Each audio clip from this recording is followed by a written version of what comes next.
पलटवार किया। सांसद कार्तिकेय शर्मा ने विपक्ष के उन आरोपों को सिरे से खारिज कर दिया जिसमें भारतीय अर्थव्यवस्था को सुस्त या मृत बताया जा रहा था। उन्होंने तथ्यों के साथ तर्क दिया कि भारत आज दुनिया की सबसे तेजी से बढ़ती हुई प्रमुख अर्थव्यवस्था है। मैं अपना उद्बोधन शुरू करने से पहले इकबाल का एक शेर जरूर आपके समक्ष रखना चाहूंगा।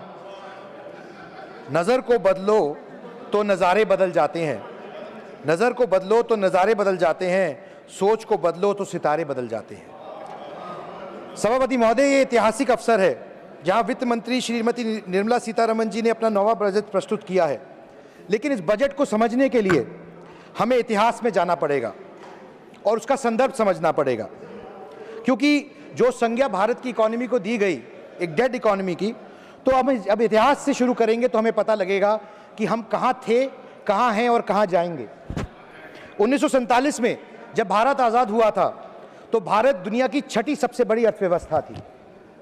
1970 के दशक में वो फिसल के 15वें स्थान तक पहुंच गई और 2004 से लेकर 14 के 10 साल के पीरियड के अंदर ये अर्थव्यवस्था 10वें स्थान पर पहुंची।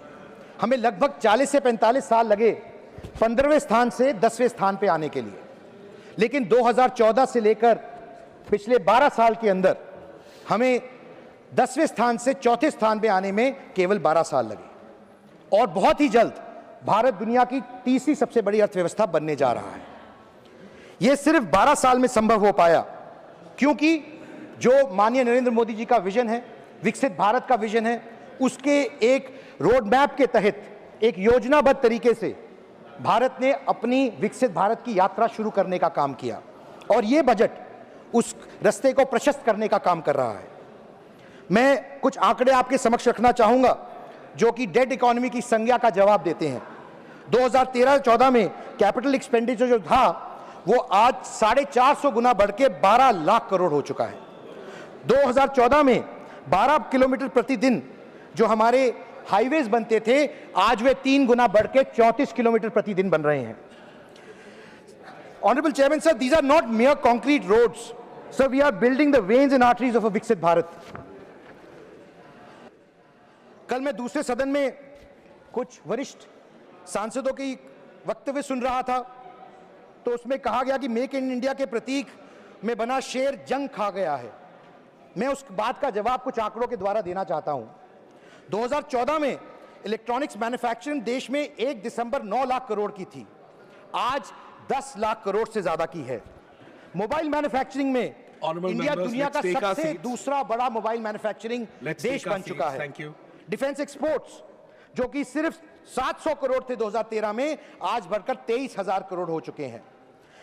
This is the powers of make in India. Honourable chairman sir, we did record exports of 800 billion in 2025 compared to 400 billion in 2013.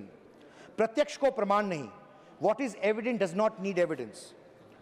But मैं जो समय आपने मुझे दिया है मैं कुछ बिंदुओं पे बात कर पाऊंगा। मैं एग्रीकल्चर की बात करना चाहता हूं। भारत एक कृषि प्रधान देश है। मैं हरियाणा से आता हूं जो कि एक कृषि प्रधान प्रदेश है और मैं इस बात का धन्यवाद करना चाहता हूं आपके माध्यम से कि हरियाणा देश में एक ऐसी पहली सरकार बनी है जिसने 24 फसलों पर एमएसपी देने का काम किया है। यह इससे अच्छा उदाहरण क्या हो सकता है सेंटर और स्टेट के समन्वय का। मैं सिर्फ इतना ही नहीं, जहां वो एक तरफ कृषि प्रधान प्रदेश है, दूसरी तरफ हरियाणा पहला प्रदेश बना है देश के अंदर जिसने डिपार्टमेंट ऑफ फ्यूचर अफेयर्स का गठन किया है।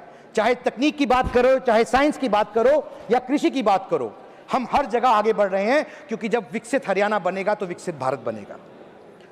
हरियाणा में एक कहावत है, दूध दही का खाना सबसे अच्छा हरियाणा। तो हरियाणा की बात होएगी तो दूध की बात भी आएगी। मुझे खुशी है कि आज भारत दुनिया का सबसे लार्जेस्ट मिल्क प्रोड्यूसिंग कंट्री बन चुका है और ये एक बहुत अच्छा उदाहरण है जो हमारे यहाँ कोऑपरेटिव जैसे अमूल जैसी कोऑपरेटिव्स हैं और cooperative spirit of people led growth का एक बहुत अच्छा उदाहरण है। India is also become the second largest fish producing country globally, which contributes to about 8% of the global fish production. इतना ही नहीं, हरियाणा में लाखों पशुपालक हैं और उनके लिए इस बजट में जो क्रेडिट लिंक सब्सिडी प्रोग्राम पशु चिकित्सा कॉलेजों का जो प्रस्ताव आया है, उसे हरियाणा की डेयरी किसान अब केवल दूध उत्पादक नहीं बल्कि वैश्विक स्तर पर उद्यमी बनेंगे। केंद्र सरकार का मैं आभार व्यक्त करना चाहता हूं माननीय प्रधानमंत्री जी का और माननीय निर्मला सीतारमण जी का कि 16th फाइनेंस कमीशन द्वारा लगभग 20,772 करोड़ की टैक्स डेवल्यूशन सहित विभिन्न निवेशों और परियोजनाओं के माध्यम से हरियाणा का विकास को नई गति मिलेगी।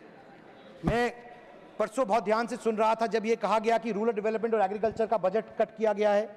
मैं बताना चाहता हूं कि इनडायरेक्ट लगभग 4 लाख करोड़ रुपए का निवेश किया गया है रूरल इकोनॉमी के अंदर और एग्रीकल्चर सेक्टर के अंदर।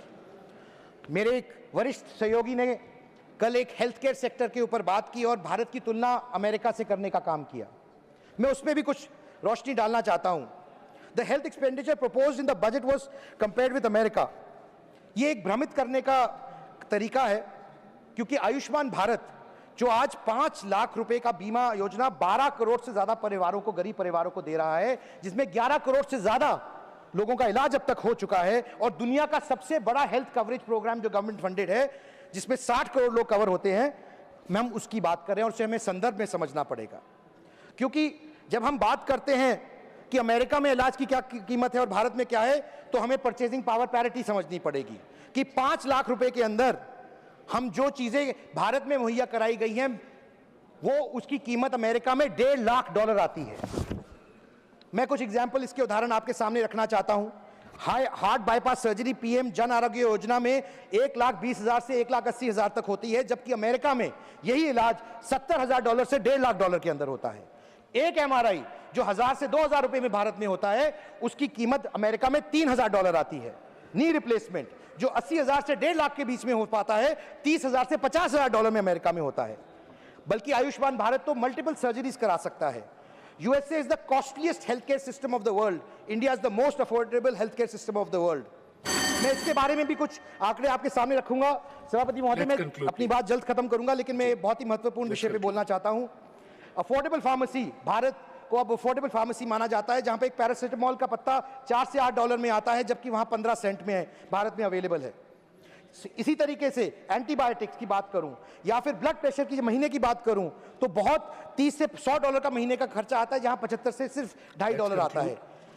इतनी ही नहीं, भारत ने नए कई कीर्तिमान स्थापित किए हैं, चाहे सिकल सेल एनीमिया की बात करें, हीमोफीलिया की बात करें, नए कीर्तिमान स्थापित किए हैं जीन थेरेपी के तहत। तो सभापति महोदय, मैं अपनी बात सिर्फ खत्म करना चाहता हूं और यह बोलना चाहता हूं कि पक्ष या विपक्ष हो, जब भारत नए कीर्तिमान स्थापित कर रहा है, तो हमें एक होकर नेशन फर्स्ट की भावना से इस बजट के समर्थन में आना चाहिए।